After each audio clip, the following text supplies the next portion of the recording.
اعوذ باللہ من الشیطان الرجیم بسم اللہ الرحمن الرحیم الا بذکر اللہ تطمئن القلوب صدق اللہ العظیم وصدق رسولہ النبی الکریم ان اللہ وملائکتہ یصلون علی النبی یا ایہا الذین آمنوا صلوا علیہ وسلموا تسلیما اللہم صل علی سیدنا و مولانا محمد معدن الجود والکرم وآلہ وصحبہ وبارک وسلم۔ تمام تعریفیں حمد و ثنا اللہ تعالی جل جلالہ کے لیے۔ زاں بعد درود و سلام نبی اکرم نور مجسم شفیع معظم احمد مجتبی جناب حضرت محمد مصطفیٰ صلی اللہ تعالی علیہ وسلم کی ذات والا صفات کے لیے حمد و صلوات کے بعد قرآن مجید نے ارشاد فرمایا الا بذکر اللہ تطمئن القلوب، فرمایا خبردار ہو جاؤ اللہ کے ذکر میں ہی دلوں کا اطمینان ہے،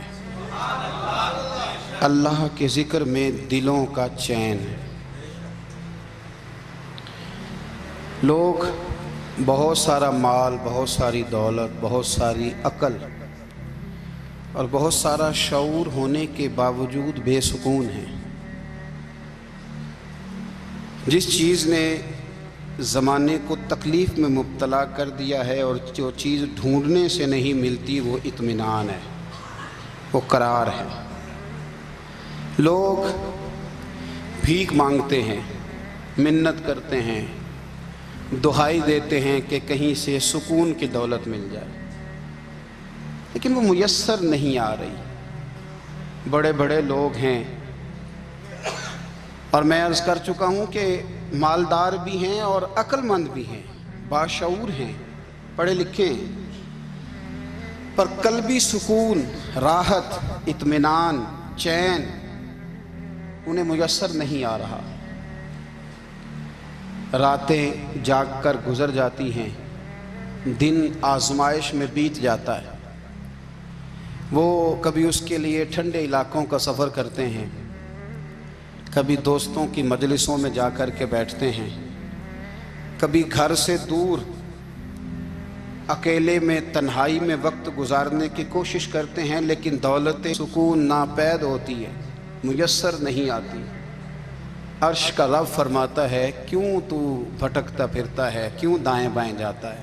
چپ کر کے مسجد آ جا اور لوگوں سے بچ کے تنہائی میں میرا ذکر کر۔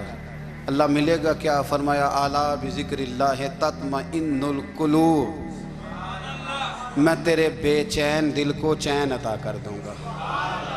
وہ تیرا تڑپتا اور پھڑکتا ہوا مزاج، اسے میں سکون کی دولت دوں گا۔ یہ تجھے کہیں اور نہیں ملے گا، یہ میری یاد میں ملے گا۔ یہ چین، قرار، سکون تجھے یہیں میسر آئے گا۔ اطمینان قلبی زندگی کا حسن ہے بھائی، دولت سکون اصل ہے۔ بڑے ٹھنڈے کمرے میں کچھ لوگوں کو نیند نہیں آتی، اور داتا صاحب رحمۃ اللہ علیہ آپ جائیں تو دونوں سڑکوں کے بیچ جو فٹ پاتھ ہے نا، اس پہ بھی کچھ لوگ سوئے ہوتے ہیں۔ ادھر سے بھی گاڑیاں گزرتی ہیں، ادھر سے بھی گاڑیاں گزرتی ہیں، لیکن بس نیند ہے نا، اللہ کا فضل ہے، اس نے دے دی ہے، آنے والوں کو آ گئی ہے۔ اطمینان قلبی، میرا معاشرہ بے سکون ہے، بے قرار ہے۔ مجھے کچھ لوگ کہتے ہیں جی میں آج کل بڑا بور ہو رہا ہوں، تو میں کہتا ہوں یار ہمیں تو ٹائم ہی نہیں ملا آج تک بور ہونے کا، نہیں وقت ہی نہیں اتنا میسر آیا، کون سا ٹائم نکالے جس میں بندہ بور ہو؟ وہ تو ہے کہ انسان کچھ فارغ ہو، کہیں اس کے پاس گنجائش ہو تو بور بھی ہو لے۔ کیسے بور ہو لیتے ہو؟ یہ کیا ہوتا ہے بور ہونا؟ زندگی میں اتنا وقت ہی کہاں ہے کہ انسان بور ہوتا پھرے اور یہ تصور بناتا پھرے کہ میں بڑی آزمائش میں ہوں، تو میں بڑے بور ہو رہا ہوں، تو میں بڑی تکلیف میں ہوں۔ تو وقت بہت زیادہ ہے ہمارے پاس، لا یعنی کاموں میں ضائع بڑا ہوتا ہے، تو ہم بور ہوتے ہیں، پریشان ہوتے ہیں۔ اللہ فرماتے ہیں یہ جو میری یاد ہے نا، لیکن اس کا بھی ایک طریقہ ہے یاد کا، اس طریقے سے اگر میرے رسول کریم علیہ السلام نے فرمایا اللہ کا ذکر اس طرح کرنا کہ دیکھنے والا تمہیں دیوانہ سمجھے۔ لوگ سمجھیں کہ کوئی مجنون ہے، کوئی جنونی ہے، کوئی پاگل ہے۔ یہاں اللہ تعالیٰ معاف کرے، آپ ذکر کی مجلس چھیڑیں، آپ نعت شریف کی مجلس چھیڑیں تو بہت سارے لوگ پروفیسر بن جاتے ہیں، وہ ساری نہیں ہلاتے، ان کی زبانی حرکت میں نہیں آتی۔ حالانکہ رب کریم کا ذکر اس طرح کرو کہ دیکھنے والا تمہیں دیوانہ سمجھے، کہیں اور کھونے کی ضرورت ہی نہیں۔ میرے حبیب گویا ہمیں فرماتے ہیں تو رب کے ذکر میں اس طرح کھو جا کہ تجھے دنیا کا خیال ہی نہ رہے، تجھے پھر دنیا کی ہوش نہ رہے۔ لیکن اگر نماز میں بھی خیال غیر آئے، ذکر میں بھی توجہ کہیں اور ہو، زندگی میں وہ عجیب لمحہ تھا، وہ میرے ساتھ تھا اور میں تنہا تھا، اگر ماحول یہ ہو کہ آپ کہیں جسم کے ساتھ تو موجود ہوں، روح موجود نہ ہو، تو پھر لذت ذکر بھی میسر نہیں آتی، پھر کیف نہیں حاصل ہوتا۔ یاد رکھیں کہ اس طرح کھو کے رب کی یاد کہاں سے کیف آئے؟ الجھ ہی پڑا گئے ہیں۔ وہ مستی، وہ سرور، وہ کیف جو اللہ کے ذکر میں ہوتا تھا، جو کبھی مرشد کامل کے سامنے بیٹھ کر لوگ اللہ اللہ کرتے تھے تو لگتا یہ تھا کہ یہ یہاں ہیں ہی نہیں، یہ تو کہیں اور چلے گئے ہیں، یہاں موجود ہی نہیں۔ لیکن اب وہ موج نہیں، وہ شوق نہیں، وہ درد نہیں، وہ زیر نہیں۔ اقبال تڑپ کے کہا کرتے تھے خرد کی گتھیاں سلجھا چکا ہوں، یا رب مجھے صاحب جنوں کر دے، اللہ مہربانی فرما، وہ کیفیت دے، وہ سرور دے۔ زندگی میں اگر اطمینان چاہتے ہو تو کبھی کبھی سب کچھ بھول کے نا تو مست ہو جایا کرو رب کی یاد میں۔ کبھی کبھی چھوڑ دیں دنیا، چھوڑیں یار موبائل، کسی وقت کریں اس کو بند، چھوڑیں اس بات کا خیال کہ فلانے نے سلوٹ کیا ہے کہ نہیں کی، چھوڑیں۔ حضرت باجزید بستامی رحمت اللہ تعالیٰ علیہ فرماتے ہیں میں نے اعتکاف کبھی اپنی مسجد میں نہیں کیا، اس لیے کہ سارے ہی ہاتھ چومنے والے، سارے ہی پیار کرنے والے۔ فرماتے میں جب اعتکاف کرتا تھا تو میں بستام سے دور نکل جاتا تھا جہاں کوئی مجھے جاننے والا نہ ہو۔ اٹھ بلیا چلو تھے وسیے جتھے وس دے نہیں سارے ینے، نہ کوئی ساڈی ذات پچھانے تے نہ کوئی سانو مننے، چل ادھر چلیں۔ اٹھ بلیا چلو تھے وسیے جتھے وس دے نہیں سارے ہی انے، نہ کوئی ساڈی ذات پچھانے تے نہ کوئی سانو۔ اتنا شوق ہے سلوٹ کرانے کا، اتنا شوق ہے تعارف کرانے کا، اتنا شوق ہے اپنا بتانے کا، تو یہ چیز غلبہ کر جاتی ہے، پھر نام رہ جاتا ہے، روح نہیں رہتی، پھر وجود رہ جاتا ہے، پھر باطن کی کیفیت نہیں رہتی۔ خدا را اپنے آپ کو بے چین نہ کرو، بے قرار نہ کرو، بے سکون نہ کرو، رب کی یاد میں آ جاؤ، درود و سلام میں آ جاؤ، نعت کے حسن میں آؤ، تلاوت کی دنیا میں آؤ، سجدوں کے نور میں آؤ۔ آؤ کبھی کھول کے دل مسجد کی صفائیاں کریں، آؤ نہ کبھی کوئی بوڑھا، دادی، نانی، دادا، ان کے پاس بیٹھ کے پیر دبا کے اللہ کو راضی کریں۔ یہ کیف والی جگہ ہیں، یہ سرور والی جگہ۔ اتنی بے چین ہماری زندگی ہے، بے قرار ہے، تڑپتے ہوئے لوگ، لڑتے ہوئے لوگ، ایسے لگتا ہے ابھی ایک دوسرے کا گریبان تھام لیں گے، بے قرار، بے چین۔ کسی کو انتظار کا کہا جانا کہ 10-20 منٹ کسی کا انتظار کرو تو بعض لوگ مجھے ایسے لگتا ہے جیسے یہ ان کا کلیجہ پھٹ جائے گا، ڈاکٹر کے انتظار میں بیٹھے ہیں تو بڑے پریشان ہیں۔ کسی کو ملنے گئے ہیں کو آدھا گھنٹہ بیٹھنا پڑ گیا تو بڑی دقت میں ہیں۔ اپنے آپ کو سکون دیں۔ آپ یقین کریں بڑا مزہ آتا ہے، کبھی کسی کا انتظار کرنا پڑے تو 2-4 تسبیح درود شریف پڑھی جاتی ہے، یعنی ذوق بن جاتا ہے کہ چلو اللہ نے موقع دیا ہے، کوئی سرکار کو یاد کر لیں، تنہائی مل گئی۔ ہمارا مزاج جس سختی کا شکار ہے، وہ سختی آہستہ آہستہ ہمیں زیادہ آزمائش میں ڈال گئی۔ تو میرے بھائی زندگی میں اطمینان حسن ہے، اور وہ سب سے زیادہ اللہ کی یاد میں ملتا ہے، وہ سب سے زیادہ رب کریم کے ذکر میں۔ سب سے زیادہ جو چاہتا ہے نا دل ٹھنڈا رہے، زبان میٹھی رہے، وہ مدینے والے محبوب پہ درود و سلام پڑھا کرے، وہ حضور پہ درود و سلام پڑھا کرے، زبان میٹھی رہے گی۔ میرا ذاتی تجربہ ہے کہ جو آدمی اپنے اخلاق سنوارنا چاہے وہ حضور پہ درود شریف پڑھے، جو اپنے اخلاق سنوارنا چاہے، طبیعت کو ٹھنڈا رکھنا چاہے، وہ درود شریف پڑھے، اس کا دل سکون میں آئے گا۔ کچھ کام اور ہیں زندگی میں اطمینان کے لیے، ان کا ہونا بھی بڑا ضروری ہے۔ سب سے پہلے اگر آپ چاہتے ہیں نا زندگی میں سکون ہو تو حقیقتوں کا سامنا کرنا سیکھیں۔ آپ جو ہیں وہ رہنا سیکھیں، جو آپ نہیں ہیں وہ بننے کی کوشش نہ کریں۔ حقیقت کا سامنا کرو گے تو زندگی اطمینان میں آ جائے گی۔ ہم نے نا بہانے بنا لیے ہیں، ہیلے بنا لیے ہیں، جھوٹ کے سہارے اپنے آپ کو اونچا کر لیا۔ ایک آدمی سے کہا جاتا ہے تو رشوت نہ لے، تو کہتا ہے میں غریبوں سے نہیں لیتا۔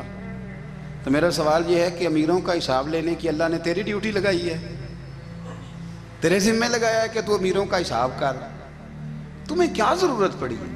ہم نا بہانہ کرتے ہیں، رشوت لینے والے کا الگ بہانہ ہے اور سفارش والے کا الگ بہانہ ہے۔ حقیقت کا سامنا کریں، حقیقت کا۔ جو میرے ذمہ داریاں ہیں وہ میں نے پوری کرنی، جو آپ کی ذمہ داریاں ہیں وہ آپ جان نہ چھڑائیں، حقیقت پسند بنیں۔ میرے رسول کریم، پھر پڑھیے درود شریف صلی اللہ تعالی علیہ وسلم۔ حضور صلی اللہ علیہ وسلم نے فرمایا کہ میری بیٹی سیدہ فاطمہ الزہرا رضی اللہ تعالی عنہا صرف جنتی نہیں، جنتی عورتوں کی سردار ہے۔ لیکن حضور نے یہ بھی فرمایا کہ فاطمہ یہ خیال رکھنا اگر اللہ نے حساب پوچھا تو حساب تم نے خود دینا ہے۔ حقیقت کی طرف توجہ کرائی حضور نے، وہ صرف جنتی نہیں، جنتی عورتوں کی سردار ہیں، پر حقیقت کی جانب توجہ۔ میں حقیقت یہ ہے کہ اگر مالک نے حساب پوچھا تو اس کی تیاری بھی کرنی ہے۔ دیکھیں نا، ہمیں کچھ یقین نہیں، اللہ معاف کرے کہ ہمارا حساب کیسا ہوگا، لیکن کتنے آزاد ہیں۔ یعنی بڑی دلیری سے بندے کہتے ہیں فجر نہیں پڑھتا جی، 3 پڑھتا ہوں جی، شاہ رہ جاتی ہے جی، کپڑے صاف، بڑی دلیری سے۔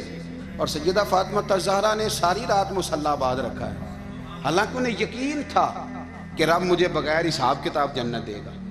حقیقت کا سامنا کریں، جو حقوق آپ کے ہیں وہ آپ نے ادا کرنے ہیں، جو ذمہ داریاں ہیں وہ ذمہ داریاں ہیں۔ دیکھیں نا، حضرت موسیٰ کلیم اللہ علیہ السلام کے پاس اسرائیل روح نکالنے آئے تو حضرت موسیٰ نے تھپڑ مارا، آنکھ نکال دی، واپس گئے۔ اللہ انہوں نے تو جلال فرمایا ہے، کہا موسیٰ علیہ السلام سے کہیے بیل کی پشت پر ہاتھ رکھیں، جتنے بال ان کے دستے مبارک کے نیچے آئیں گے اتنے 1000 سال ان کی عمر بڑھا دی جائے گی۔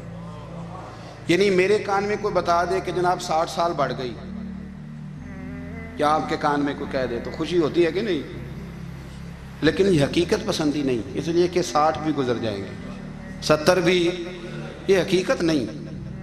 حضرت موسیٰ کلیم، چلے میں مثال دیتا ہوں، سمجھ لے 10 بال، حالانکہ بہت زیادہ آتے ہوں گے، 10 بال اگر حضرت موسیٰ کے ہاتھ کے نیچے آئے تو 10,000 سال تو عمر بڑھ گئی نا۔ 10 یعنی 10 سال نہیں، 10 100 نہیں، 10 بہت زیادہ تھی نا۔ تو حضرت موسیٰ کلیم اللہ علیہ السلام سے آ کے عرض کیا گیا، حضور بیل کی پشت پر ہاتھ رکھیں، جتنے آپ کے ہاتھ کے نیچے بال آئیں گے اتنے 1000 سال عمر بڑھ جائے گی۔ تو حضرت موسیٰ نے حقیقت پسندی والی بات کی، فرمایا پھر کیا ہوگا؟ 10,000 سال کے بعد پھر کیا ہوگا؟ کہا حضور جانا تو پھر بھی ہے، فرمایا پھر ابھی چلتے ہیں۔ اگر جانا ہے نا، جانا ہے تو پھر، اگر جانا ہے تو پھر ابھی۔ اور سجنوں، اگر نماز پڑھنی ہے تو ابھی کیوں نہیں؟ اگر داڑھی رکھنی ہے تو پھر رمضان کا انتظار کیوں کریں، ابھی کیوں نہیں؟ اگر سچ بولنا ہے تو پھر، اگر رزق حلال کھانا ہے تو پھر انتظار کا ہے گا۔ حقیقت ہوتی ہے، بہانہ ہوتا ہے، حقیقت چھپ نہیں سکتی بناوٹ کے اصولوں سے، کیونکہ خوشبو آ نہیں سکتی کبھی کاغذ کے پھولوں سے۔ یہ بات یاد رکھیں، اگر جانا ہے تو حضرت کلیم فرمانے لگے پھر 10,000 سال کے بعد بھی جانا ہے تو آج بھی۔ ہمیں بے قراری زندگی میں اس لیے کہ ہم حقیقت پسند نہیں، ہم بہانوں میں، ہم ہواؤں میں جیتے ہیں، ہواؤں میں، خیالات میں زندگی گزارتے ہیں۔ بڑا ٹائم پڑا ہے، مثلاً کتنا میرے رسول کریم صلی اللہ تعالیٰ علیہ وآلہ وسلم نے ایک دن صحابہ سے فرمایا تمہیں حیا نہیں آتی؟ حضور کیا ہوا؟ فرمایا وہ والے مکان بناتے ہو جن میں تم رہ نہیں سکتے، وہ والا مال جمع کرتے ہو جو کھا نہیں سکتے، حیا نہیں آتی؟ عرض کی حضور حکم کریں، تو محبوب فرمانے لگے جوتے کا ایک تسمہ بند کرتا ہوں تو سوچتا ہوں دوسرا بند کرنے سے پہلے موت آ جائے گی، ایک سانس اندر جاتی ہے تو دوسرا آنے سے پہلے میں یاد کرتا ہوں کہ مجھے دنیا سے جانا ہے۔ تمہیں حیا نہیں آتی؟ وہ مکان بناتے ہو جن میں رہ ہی نہیں سکتے، وہ مال جمع کرتے ہو جو کھا۔ حقیقت پسند نہیں بھائی ہم۔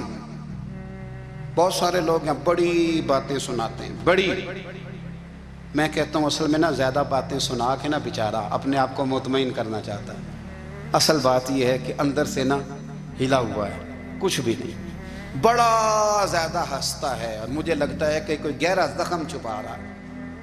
اس لیے ملمہ سازی، حقیقت پسند بنو، حقیقت پسند۔ یاد رکھنا، من ترک صلاۃ متعمدا فقد کفر، میرے رسول نے حقیقت بیان کی، فرمایا جس نے ایک نماز بھی جان بوجھ کے چھوڑی اس نے رب کے رب ہونے کا انکار کیا، اس نے کفران نعمت کیا۔ یہ حقیقت ہے، کوئی کلیریفیکیشن نہیں، کوئی وضاحت نہیں۔ جو نماز نہیں پڑھتا، جھوٹ بولتا ہے، غلط بیانی کرتا ہے، جو شخص رزق حرام کما کے کہتا ہے کہ اس کے بغیر گزارا نہیں چلتا، وہ جھوٹ بولتا ہے۔ اس لیے کہ رب فرماتا ہے جب تجھے پیدا کیا ہے تو تیرا رزق میرے ذمہ ہے۔ اللہ فرماتا ہے کہ لا یکلف اللہ نفسا الا وسعہا، میں کسی پر وہ بوجھ نہیں ڈالتا جو اٹھا نہ سکے۔ نماز فرض کیا، اس کا مطلب ہے ہم پڑھنے کے قابل ہیں، اس نے ہمارے ذمہ داریاں لگائی ہیں، تو مطلب یہ ہے کہ ہم ذمہ داریاں ادا کرنے کے قابل ہیں، ورنہ وہ کہتا ہے میں وہ بوجھ ڈالتا ہی نہیں جو تجھ سے اٹھایا نہ جائے۔ اگر چاہتے ہو کہ زندگی میں اطمینان ملے تو خدا را حقیقت پسندوں والی زندگی گزارو۔ یہ فضاؤں میں زندہ رہنا، ہواؤں میں، اللہ بڑا معاف کرنے والا ہے، اللہ بڑا کریم ہے، معاف کر دے گا، تو بھئی یہ بات صحابہ کو بھی پتا تھی، یہ اہل بیت کو بھی خبر تھی، تو وہ تو ایک ایک بات کا لحاظ کرتے تھے۔ یہ غوث اعظم کو بھی پتا تھی، یہ ان کے والد کو بھی پتا تھی، جنہوں نے کسی کا ایک سیب کھا لیا تھا تو 12 سال اس کے گھر میں نوکری کرتے رہے، انہیں نہیں پتا تھا اللہ بڑا کریم ہے، معاف کر دے گا، ایک سیب ہی ہے نا۔ تو حقیقت پسندی آپ کو سکون دے گی، اور اگر آپ نے اپنے آپ کو غیر مطمئن کیا ہوا ہے، بات کچھ اور ہے، اور آپ نے اپنے آپ کو ڈال کسی اور طرف لیا ہے، تو پھر آپ کو سکون مل سکتا؟ سکون حقیقت پسندی میں، اصل میں سکون ہوتا ہے، اداکاری میں سکون نہیں ہوتا۔ تیسری بات سنیں، اگر آپ چاہتے ہیں زندگی میں مطمئن رہیں تو دنیا داروں سے امیدیں توڑ دیں، اللہ اور اس کے رسول سے امید وابستہ کریں، اولیاء اللہ سے امیدیں وابستہ کریں، صحابہ اور اہل بیت سے امیدیں، اللہ اور اللہ والوں سے امیدیں، دنیا داروں سے امیدیں۔ آپ کو پتہ ہے دنیا دار کی تباہی کب ہوتی ہے؟ جب انہیں خوشامدی مل جاتی ہے۔ چودھری کا بیڑا اس وقت غرق ہوتا ہے جب اسے چودھری کہنے والے زیادہ ہو جاتے ہیں۔ سیٹھ صاحب اور نواب صاحب بیچارے تباہ تب ہوتے ہیں بھولے پن میں، جب ان کے دائیں بائیں ریلا ہوتا ہے سیٹھ صاحب کہنے کا، لوگ انہیں کھانا چاہتے ہیں، پیار ان کا نہیں ہوتا، ان کی جیب کا ہوتا ہے، محبت ان سے نہیں ہوتی، ان کی کرسی سے ہوتی ہے، ضروریات کا پیار ہوتا ہے، تباہ کر دیا جاتا ہے۔ ہماری ساری توقعات دنیا داروں سے وابستہ ہو گئی ہیں، ناراض نہ ہونا۔ پیروں نے، مولویوں نے، درویشوں نے، انہوں نے بھی سیٹ رکھے ہوئے جلسوں کی صدارت کرانے کے لیے، یعنی مذہبی جلسہ ہے، اس میں بہت زبردست پڑھے لکھے صاحب تقوی عالم کا خطاب ہے، اور کی صدارت وہ بندہ کر رہا ہے جس نے عشاء کی نماز بھی نہیں پڑھی، وہ بندہ صدارت کر رہا ہے۔ کیوں؟ اس لیے کہ اس نے لاکھ روپیہ دیا محفل میں۔ خدا را دنیا داروں سے امیدیں چھوڑ دیں، ورنہ آپ کمزور پڑ جائیں گے، آپ کی امیدیں ٹوٹیں گی۔ کتنا کمزور ہے وہ شخص جو 2-4 ہزار کے لیے کسی بندے کی چاپلوسی کرتا ہے، اس کے پیچھے بھاگتا ہے، خوش آمدیں کرتا ہے، تھوڑے سے نوٹوں کے لیے، دکھ سکھ میں کام آئے گا اس کام کے لیے۔ میرے رسول کریم علیہ السلام نے فرمایا جس نے بندوں کو راضی کرتے کرتے رب کو ناراض کر دیا، اس کی دنیا بھی گئی اور آخرت بھی گئی، اور فرمایا جس نے بندوں کی پرواہ نہیں کی، اللہ کو راضی کیا، فرمایا اگر رب راضی ہو گیا تو لوگوں کے دلوں میں بھی محبت پیدا فرما دے گا۔ کیا ضرورت ہے خوشامد کرنا دنیا داروں کی، سیٹوں کی، نوابوں کی، چاپلو۔ اور میں آپ کو ایک بات بتاؤں، ہوتا پتہ کیا ہے؟ یہ جو حب جا اور حب با ہوتی ہے نا، اس سے پیٹ نہیں بھرتا۔ آپ کو اگر خوشامد کرنی ہے تو پھر آپ کو ساری زندگی کرنی ہے۔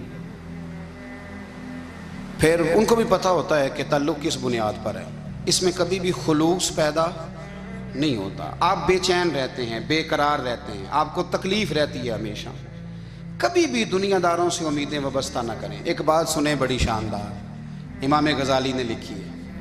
امام غزالی فرماتے ہیں کہ ہارون رشید نا حج کر کے واپس آیا بغداد میں، تو کونے میں حضرت بہلول دانا بیٹھے تھے، رش بہت تھا، مجمع بڑا تھا، حضرت بہلول دنا بھی سڑک کے کنارے بیٹھے تھے تو سپاہی کہنے لگے یہاں سے اٹھ جاؤ، فرمانے لگے ہارون رشید کی زمین نہیں، زمین میرے رب کی ہے، میں کیوں اٹھوں؟ وہ قریب سے گزرا تو سلام لی، تو آپ نے اس کا پروٹوکول دیکھا تو فرمانے لگے ہارون رشید تجھ سے تگڑے تگڑے موٹے موٹے پروٹوکول میں نے لوگوں کے دیکھے ہیں، اور یہ جو تیرے دائیں بائیں آج تیرے نعرے لگا رہے ہیں یہ پہلے ان لوگوں کے نعرے لگایا کرتے تھے، اور تھوڑا وقت گزرنے دے، جو تیرے بعد آئے گا نا یہ سارے پھر ان کے نعرے بھی لگائیں گے۔ تو جھوٹ کی دنیا میں زندہ ہے، ان سے تو نے امیدیں وابستہ کی ہیں، یہ کل اس کے نعرے لگائیں گے۔ اس کے دل پہ بڑا اثر ہوا، گھوڑے سے اتر آیا، آگے کہنے لگا حضور آپ نے مجھے بڑی اچھی نصیحت کی ہے، میرا دل بڑا ٹھنڈا ہوا ہے، میں نے سنا ہے آپ مقروض ہیں، کچھ لوگوں کا قرض، تو مجھے کوئی حکم ہی کر دیں۔ آپ ہنسنے لگے، فرمانے لگے یار تو بڑا ہی بیوقوف ہے، بڑا ہی بیوقوف ہے تو، میں تجھے نصیحت کر رہا ہوں تو مجھے الجھا رہا ہے، حضور کوئی حکم کر دیں۔ کیا خوبصورت انداز ہے رب کریم کے بندوں کا۔ حضرت بہلول دانا فرمانے لگے تیرا رب کون ہے؟ کہا اللہ، تو فرمایا میرا کون ہے؟ کہا اللہ۔ فرمانے لگے یہ تو نہیں نہ ہو سکتا کہ اللہ ہارون رشید کو دیتا رہے اور بہلول دانا کو بھول ہی جائے، یہ تو نہیں نہ ہو سکتا کہ ہارون رشید کو دیتا رہے اور بہلول دانا کو بھول جائے۔ فرمایا اس کا دل، اس کا ارادہ ہوا، ارادہ قدرت ہوا کہ بہلول مقروض رہنا چاہیے، تو اگر رب مجھے رکھنا چاہتا ہے، دکھ قبول محمد بخشا راضی رہن پیارے، اگر وہ چاہتا ہے میں مقروض رہوں تو میں بھی چاہتا ہوں کہ میں مقروض ہی رہوں، یہ تو نہیں نہ ہو سکتا کہ تجھے دے اور مجھے نہ دے۔ فرمایا میری تجھ سے کوئی امید نہیں، مجھے جب بھی دے گا میرا رب بھی دے گا، اور وہ دے گا تو پھر انشاءاللہ خزانے کھول کے دے گا۔ دنیا داروں سے امیدیں وابستہ کرنا، لوگوں کے پیچھے، یہ چھوڑ دیں، آپ بے چین رہیں گے، بے قرار رہیں گے۔ اللہ والوں سے ضرور امیدیں وابستہ کریں، اس لیے کہ ان کے پاس جو کچھ ہوتا ہے وہ دراصل رب کا ہی ہوتا ہے، لیکن سیٹھوں سے، نوابوں سے، سیاستدانوں سے باز آ جائیں، ہماری بڑی امیدیں وابستہ ہیں۔ میں اکثر کہتا ہوں جتنے پھیرے نوکری کے لیے دنیا دار کے دروازے پہ لگائے ہیں نا، اس سے کم دفعہ مسجد میں نفل پڑے ہوتے تو رب اتنی بڑی مہربانی فرما دیتا۔ تیسری بات یہ یاد رکھیں، اگر سکون لینا چاہتے ہیں نا، اگر سکون لینا چاہتے ہو نا تو لوگوں کو ڈسکس کرنا بند کر دو۔ کس کو اللہ نے کتنے پیسے دیے ہیں وہ جانے اور اللہ جانے، کس کو اللہ نے کتنی گاڑیاں دی ہیں وہ جانے، اور لوگوں کو ڈسکس کرنا جی۔ یعنی میں ایک جگہ بیٹھا تھا تو ایک صاحب گاڑی والا گزرا، گاڑی میں بیٹھ کے، اس کا پڑوسی تھا، کہندے تھا منہ ہے کار والا، میں کہ وہ تے ہے تاں ہی بیٹھا ہے، تے ہن میں کہ سمجھانا سی نا انہوں، میں کہ توں تے میں حساب لائیے بھی ساڈے کول کوئی نہیں، وہ تے ہے، دیکھیں نا اللہ نے اسے دی ہے نا، تو اللہ نے چاہا نا وہ کار میں بیٹھے، تو اس نے پھٹے پہ بیٹھ کے یہ تبصرہ کیا کہ منہ ہے کار والا، میں کہ ابھی وہ تے ہے تاں کار ہے۔ اب مجھے اور تجھے اندازہ لگانا چاہیے کہ ہم کیا یہ بحث ہے، یعنی اللہ کو چاہیے تھا معاذ اللہ کے پہلے تجھ سے پوچھتا کہ اسے کار دینی ہے کہ نہیں، کیا مطلب فضول بحث ہے۔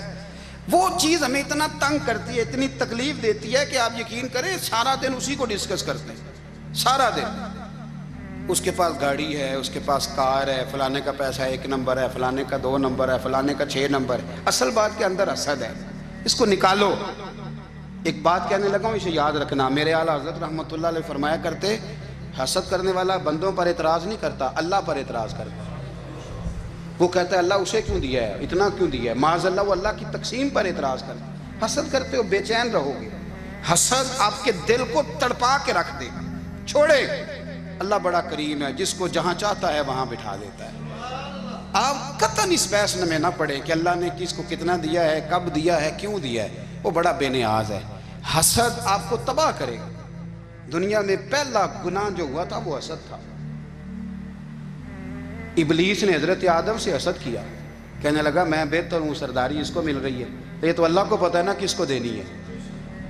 اور دنیا میں پہلا قتل حسد کی وجہ سے ہوا، حابیل قابیل کے درمیان حسد کا معاملہ تھا۔ خاتون کا نکاح اس سے کیوں ہو رہا ہے، مجھ سے ہونا چاہیے۔ حسد تباہی کرتا۔ آپ یقین کریں، یعنی دکاندار کے سامنے دوسری دکان پڑتی ہے، پریشان ہو جاتا ہے، وہ کہتا ہے میرا کیا بنے گا، لا حول ولا قوت الا باللہ العلی العظیم۔ یعنی تیرا کیا خیال ہے کہ تیرے حصے کی روٹی وہ کھا جائے گا؟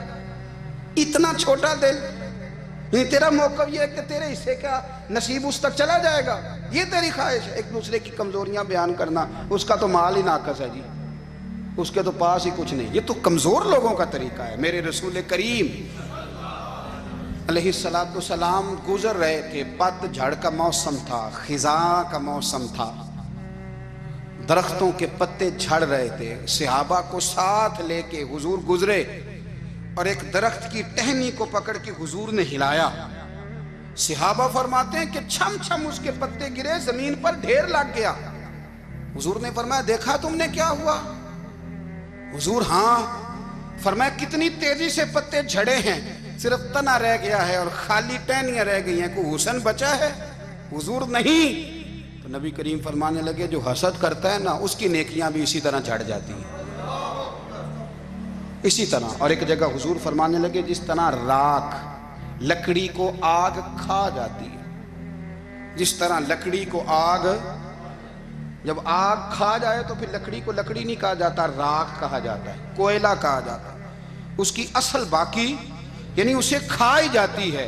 تو حضور علیہ السلام فرمانے لگے جس طرح آگ لکڑی کو کھا جاتی ہے، فرمایا اسی طرح حسد نیکیوں کو کھا جاتا ہے، نیکیاں رہتی نہیں۔ حسد کرنے والے کے پاس نیکیاں یعنی ان کی اصل شکل موجود، کبھی بھی حسد نہیں کریں۔ اللہ کی تقسیم ہے، جس کو چاہے جب چاہے جتنا چاہے عطا کرے۔ اور چوتھی بات میرے بھائی، کبھی بھی بغض نہ پیدا کریں، بغض والے لوگ بے سکون رہتے ہیں۔ بہت ساری کمزوریاں ہمارے اندر ہوتی ہیں نا، پھر اللہ ہماری روزی تو نہیں نہ بند فرماتا، یہ تو نہیں کہتا کہ زمین سے نکل جاؤ۔ اگر یہی والا معاملہ ہو جو ہمارا ہے کہ شادی پہ اس نے میرے ساتھ برا سلوک کیا تھا، اب ساری زندگی بغض رکھنا ہے، اگر یہی معاملہ فرشتے اللہ کی بارگاہ میں کہیں کہ یا اللہ اس نے فلانے دن شراب پی تھی، اب اس کو زمین میں نہیں رہنے دینا، نظام زندگی چلے گا؟ تو اگر اللہ ہمیں معاف کرتا ہے تو ہم بندوں کو معاف کیوں نہیں کرتے؟ آپ یقین کریں اتنی لمبی عداوتیں، اتنا لمبا حسد، اتنا لمبا بغض، اتنا لمبا۔ حدیث میں نے پڑھی، میں حیران رہ گیا۔ میرے نبی کریم علیہ السلام نے فرمایا اپنی بیوی سے کبھی بغض نہ رکھنا، اگر اس کی ایک بات ناپسند ہو تو اسے چھوڑ کے وہ بات دیکھو جو تمہیں پسند ہے۔ میں اس حدیث کو پڑھ کے سوچنے لگا کہ کیا بیوی کا بھی بغض رکھتے ہیں لوگ؟ اب حضور نے کہا ہے تو اس کا مطلب ہے لوگ بیوی کا بغض بھی رکھتے ہیں۔ اب اس پر استدلال کر کے مجھے کہنا پڑے گا کہ سسرال والوں کا بغض بھی رکھتے ہیں، کہنا پڑے گا کہ بھائی کے سسرال والوں سے بھی بغض رکھتے ہیں۔ اس حدیث کی روشنی میں سمجھا کہ لوگ بھابھی کا بغض بھی بغض رکھتے ہیں، بغض، ورنہ عادتیں تو ہماری بھی کئی بری ہوتی ہیں۔ اگر عادات ایک وجہ بنے اختلاف کی تو عادتیں تو ہماری بھی کئی بری ہیں، لیکن ہم اپنی بری عادتوں سمیت اپنے آپ سے پیار کرتے ہیں، اور سامنے والے کی ایک بھی عادت بری ہو تو اس سے بغض رکھتے ہیں۔ بغض نہ پیدا کریں۔ میرے نبی پاک علیہ السلام نے فرمایا کچھ چیزیں تمہارے دین کو مونڈ ڈالیں گی، تباہ کر دیں گی، کاٹ دیں گی۔ حضور کون سی؟ فرمایا حسد، تکبر اور بغض، یہ تمہارے دین کو تباہ کر دیں۔ ہم بے چین اس لیے ہیں کہ ہم نے بہت سارے لوگوں کا بغض پالا ہوا ہے، اور ہر فیلڈ میں سیاستدان نے سیاستدان کا، ذاتیات پر اتر کے بات کرتے ہیں، معزز ترین لوگ، تاجر نے تاجر کا، اللہ ماشاءاللہ بعض جگہ پہ اہل علم بھی ایک دوسرے سے عداوت رکھتے ہیں۔ خدا را دل رب کریم کے آنے کا ٹھکانہ ہے، یہ صاف ہوگا تو اس میں رب رسول کے جلوے ہوگے، اگر اس میں عداوت ہو، اس میں بغض ہو، اس میں کینہ ہو، نفاق ہو۔ سنیں میرے رسول کریم حضرت ابوبکر صدیق رضی اللہ تعالیٰ عنہ کہتے ہیں میں رو ہی پڑا۔ مکہ فتح ہوا نا تو اکرمہ بن ابو جہل نے پیغام بھیجا کہ میں نا کلمہ پڑھنے کے لیے آ رہا ہوں۔ بات لمبی ہے، میں موضوع پہ رہنا چاہتا ہوں۔ کہتے ہیں جب وہ آنے لگا نا تو نبی پاک نے ہم سب کو بلایا، ہم حاضر خدمت ہوئے تو حضور فرمانے لگے کہ اس کے باپ نے نا بڑا ظلم کیا ہے ہمارے ساتھ، ابو جہل نے بڑا ستایا ہے، بڑی تکلیف دی ہے۔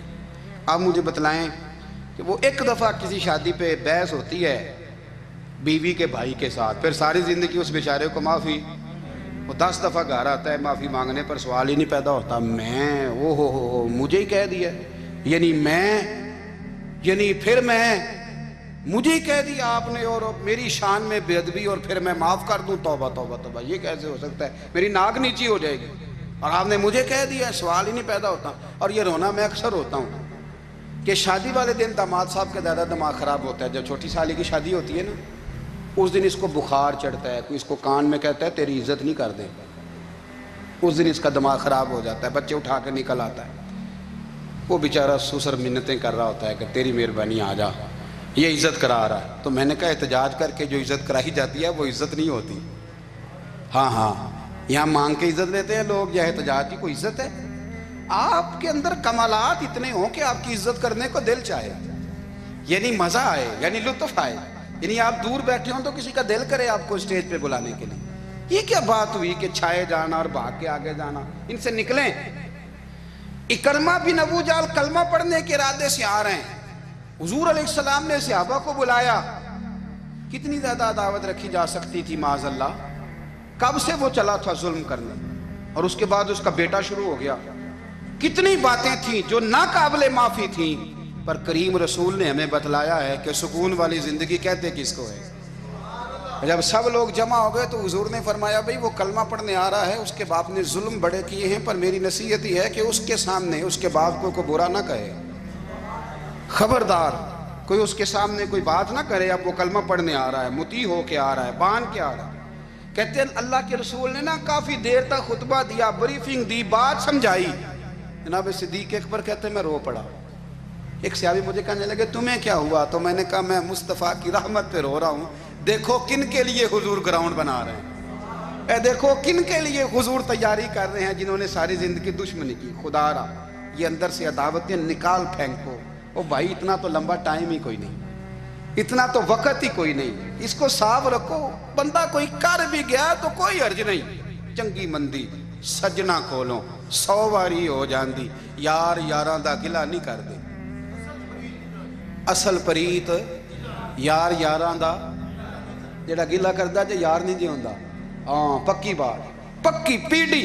میرا ایک سنگی مجھے آ کے آنے لگا فلانی جگہ بندہ یہ بات کر رہا تھا، میں کہ تو ہوتے ہی سے سوندا سے تم ہی نال ہی سے، میرا تو سجن باس ہو نہیں سکتا۔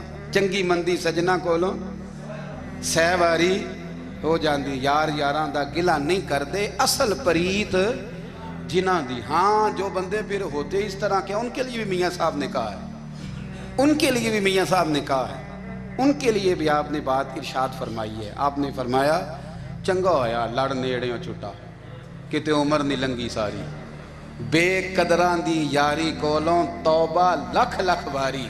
او چنگا ہویا لڑ نیڑیوں چھٹا، کتے عمر نہیں لنگی ساری۔ جو اس طرح کا تھا نا شکوے کرنے والا، بغض رکھنے والا، فرمایا بے قدراں دی یاری کولوں توبہ، یعنی لاکھ تے لاکھ کنے ہو گئے، یعنی 2 لاکھ باری توبہ کی تھی انہوں نے، گنی نہیں جا سکتی جتنی میاں صاحب نے توبہ کر دی۔ بے قدرے دوست، بے قدراں دی یاری کولوں توبہ لکھ لکھ باری، چنگا ہویا لڑ نیڑیوں چھٹا، کتے عمر نہیں لنگی ساری۔ تو مہربانی کریں، ایک تو اگر آپ مطمئن رہنا چاہتے ہیں تو کبھی کبھی نا مست ہو کے ذکر الہی کریں۔ مست ہو، وہ والا ذکر نہیں جس میں آپ موبائل بھی دیکھ رہے ہیں اور کہانیاں بھی۔ میرے سامنے کو بندہ جمعے والے دن یا تقریر کے درمیان تسبیح لے کے بیٹھ جائے تو میں اس سے پوچھتا ہوں تو دو کام ایک ٹائم جی میں پہ کرنا ہے؟ میری بھی بات سن رہے ہو، تسبیح پڑھی تو ممکن ہی نہیں۔ تسبیح تو تسبیح ہے، جب وہ ہوگی تو پھر کوئی اور کام سوال ہی نہیں پیدا ہو۔ ایک تو ذکر کریں محو ہو، دوسری بات حقیقت کا سامنا کریں۔ آپ اگر مطمئن رہنا چاہتے ہیں تو حقیقت پسند بنیں۔ تیسری بات حسد چھوڑ دیں، دوسروں کو ڈسکس کرنا چھوڑ دیں۔ آپ یہ دیکھیں کہ اللہ نے مجھے کیا کچھ دیا، اس پہ راضی رہیں۔ اور چوتھی بات عداوت چھوڑ دیں، سینے میں کینہ چھوڑ دیں، آپ کی زندگی مطمئن ہو جائے گی، آپ خوشحال رہیں گے۔ وہ جو آپ لفظ کہتے ہیں نا کہ میں بور ہوں، میں پریشان ہوں، اس سے آپ نکل آئیں گے۔ اللہ ہمیں محبوب کی غلامی میں زندہ رکھے، غلامی میں موت